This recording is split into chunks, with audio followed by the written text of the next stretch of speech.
Hi, I am from PC Error Detective. In this video, I will show you how to make PC faster in Windows 11, so your computer boots up quickly and runs smoother. Step 1. Press the Windows key and the R key on your keyboard at the same time to open the Run prompt. This is a small window that lets you quickly open programs and settings. Step 2. Type MSConfig in the open field and click on the OK button. This opens the System Configuration tool, which helps you manage how Windows starts. Step 3. In the System Configuration window, click on the Boot tab at the top. This tab controls the startup settings for your computer. Step 4.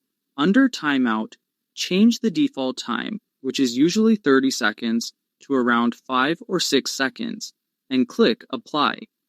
This reduces the wait time during boot and helps your PC start faster. Step 5. Click on the Startup tab, then click the link to open Task Manager. Task Manager lets you control which apps run when Windows starts. Step 6. In Task Manager, go to Startup Apps on the left side. Here, you will see a list of programs that automatically run when your computer boots. Step 7. Look through the list and disable the apps you do not want to start with Windows.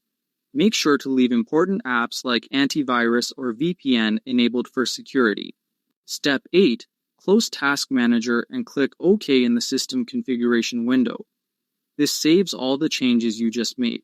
Step 9. Click Restart when prompted to apply the new settings. Your computer will start with the updated configuration. Step 10. Remember that the first restart may be slightly slower, but after that, your PC will boot up much faster and run more efficiently.